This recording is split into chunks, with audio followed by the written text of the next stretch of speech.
Boo, I'm so sorry. None of us knew. Network executives didn't know. And I did the best that I could at that time. But she deserved it. She did. Hello, everybody. How are you guys doing? How are you guys feeling? Now, everybody is talking about America's Next Top Model right now. Everybody. Every clip I see, every reaction, every think piece is Tyra did this and Tyra did that and Tyra was abusive and Tyra ruined people. And listen, I'm not here to erase anybody's experience. If someone felt humiliated, traumatized, disrespected, that's real, okay? But what I'm not about to do is sit up here and pretend like this was a one woman operation because it wasn't, you know? Let's just be honest about something and let's keep it real. If we're talking about America's Next Top Model, like, we have to really get into the meat and potatoes about it, okay? Like, America's Next Top Model did not create toxic modeling culture, you know? The modeling culture was already brutal. Eating disorder, body shaming, harsh criticism, emotional manipulation, toughen up, mentality. And the thing is, that did not start with Tyra Banks. She didn't invent that. She televised it. And guess what? We watched.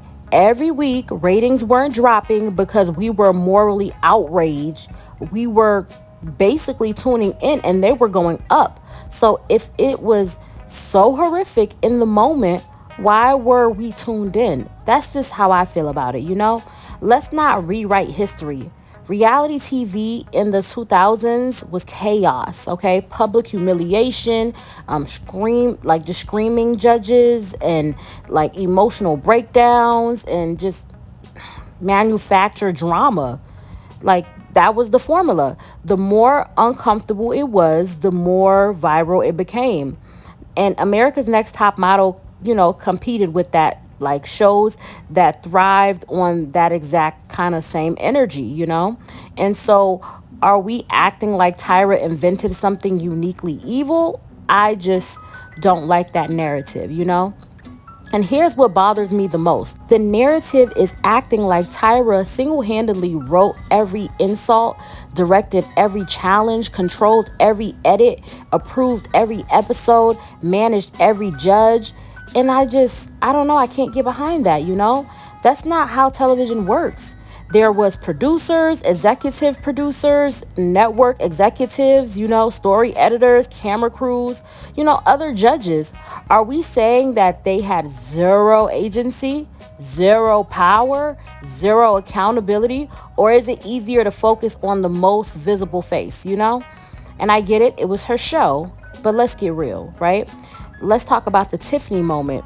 The whole "be quiet, Tiffany" scene. That's always like the example of just outrage, right? And yes, it was intense, okay? Was it uncomfortable? Yes. But here's my question. Why did nobody walk out? Why did nobody quit? Why the network continue airing it? Why did viewers make it like one of the most talked about moments in reality TV history?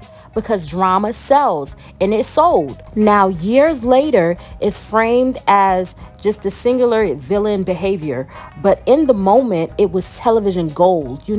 We can say it shouldn't have it just shouldn't have been. Probably shouldn't have happened, shouldn't have been television gold. We can't pretend that the audience rejected it, because that's not what happened. We, the audience, we embraced it. So I think we have to be honest about these moments.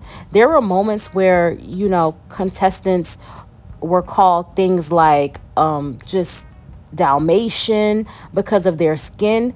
And in my opinion, that was cruel, right? Absolutely. But Tyra wasn't the one who said it. It's like other judges said wild, disrespectful things. And are we holding them accountable, or are we just rewriting it like Tyra wrote everyone's dialogue, Because if we're talking about accountability, let's talk about it all, It just can't be one person taking accountability or being responsible for a entire show. There were people who were responsible as well. And I just think that it's an important topic to talk about. And this is delicate, and I'm going to say it carefully. Speaking out later doesn't make your experience invalid.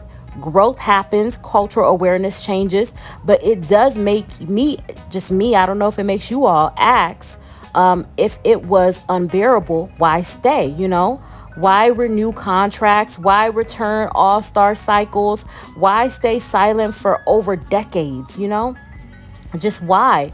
Is it possible that it felt normal at the time, the culture shifted, or maybe relationships changed behind the scenes? Because if the documentary hadn't happened, would we just be hearing all of this right now? I mean, social media is a thing. We're not going to reject or ignore that. Social media definitely pushed what we wanted to hear or what we deemed unsafe, right?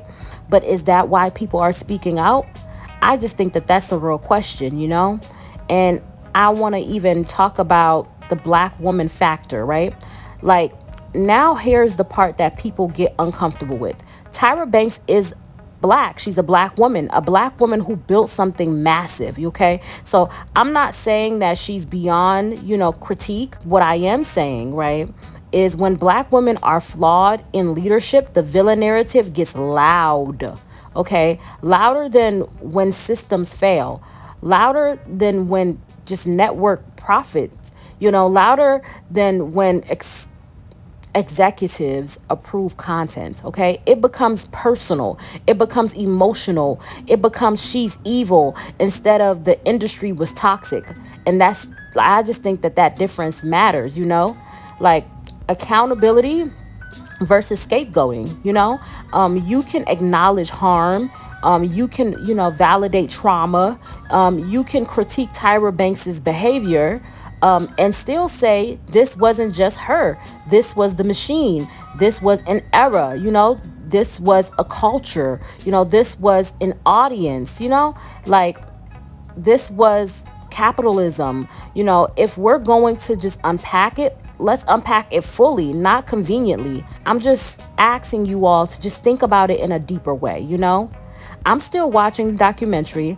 I'm still, forming my full opinion. What I refuse to do is perpetuate in a pile on without nuances, because complex systems don't deserve simple villains, And if we're going to talk about what went wrong, let's talk about it, not just the woman whose name was on the show. Because if we're being honest, a lot of it, Tyra Banks, yes, it was her show. She was getting information about different aspects of the show, but Tyra wasn't really on the background or doing the different aspects of the job. Everybody was receiving a paycheck, everybody was receiving benefits. And as we're speaking about these different things, as far as gap closing, your teeth being closed, we're speaking about color swapping or culture swapping, and we're talking about all of these different things. Outrageous, but it made the viewers tuned in. They were like, oh, I want to see what's going to happen next. Oh wow, they were tuned in to watch. And if we're discussing reality TV, we're talking about things like Love and Hip Hop, and which is a different kind of reality. I am aware of that. But these type of things is all in the competition. It's trash TV. And we watched, this is the same time that Britney Spears was getting stalked and people were following her, and, just different things, and that caused so much harm. At that time, 90s, like if we're speaking into the 2000s, there was a lot of crazy mess going on. Grown men were parked outside of high schools, and it's deemed just horrible till this day. But a lot of people were a product of that, were birthed to teenage parents or a teenage mom and a grown father, and people excused it back then. Is it right? Absolutely not. And it's very easy to point to things and say, hey, that's wrong. I would never do that, or I don't think that that's okay. Us as grown people, we are able to look at things and say, hold on now, that wasn't okay. That was wrong. But when we were kids, we were aspiring to do that. We seen the America's Next Top Model, all that crazy stuff, and it was like, yikes. But the next season, we were tuned in, dreaming, hoping, oh, one day I'm going to be on that show. I'm going to be America's Next Top Model. The one season happened, and then the next season was more outrageous. And then the next season, girls were consistently coming back. They kept on coming back for this experience. People kept on tuning in. So everybody, I think, holds a bit of responsibility in the outcome. If we saw craziness then and spoke up then, or our parents or adults saw things and said absolutely not, there would be no way America's not Next Top Model would be as huge as it ended up being. There, it even went off to they have Africa's Next Top Model, Britain Next Top Model, different places, that capitalized that Tyra Banks wasn't even included in their shows, based off of the formula that was successful with America's Next Top Model. So we're not going to sit here and just, blame Tyra. It's the entire culture. And models have always been known to be very thin. Different things and struggles happen in the modeling world. Tyra spoke a lot of the things that were traumatizing, hurt people, but this was what was in the modeling world. This happened to Tyra, it happened to Naomi, it happened to a lot of models, and this was a part of the culture. Now when we view the culture, we don't like the culture, we can't blame one woman for how the culture shifted or ended up being. She wanted to make America's Next Top Model, and if we're gonna make America's Next Top Model, what does that look like? America picked the next president, and we see what that looked like, right? And some people would even argue that that is like the worst choice, right? But this is a reflection because we voted for this man. This is what we wanted.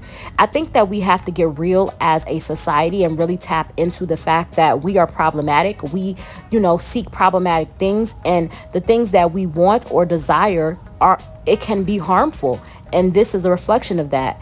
Maybe if we wanted something a bit wholesome, something a bit different, it couldn't have been here, because there's a lot of things that in society that has not been fixed currently. We can say, oh, this is crazy, we don't like how it makes us feel, but reality, sometimes ugly reality, we don't like it. We would love to change it. So let's work on systems and situations that can change these things versus being so critical of the fact that these things exist. They exist. And a lot of them still exist in modeling till this day. You go behind the scenes, there's a lot of more outspokenness and outrage, but people are telling models that you have to look a certain kind of way. Maybe the standards of beauty is different now, but they're still saying, hey, you have to look a certain type of way, present a certain kind of way, be a certain kind of way. Certain things are more available, certain things are okay. Maybe you can be a size 6 and not be considered a plus size model as though you would be in the 90s or early 2000s.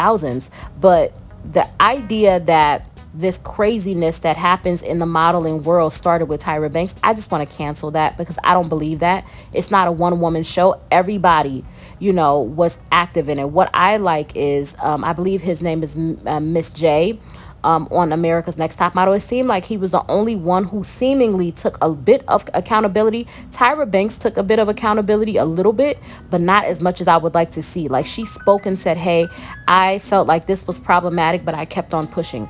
I understand that this wasn't right. Closing the gap wasn't right. The teeth surgeries were not right.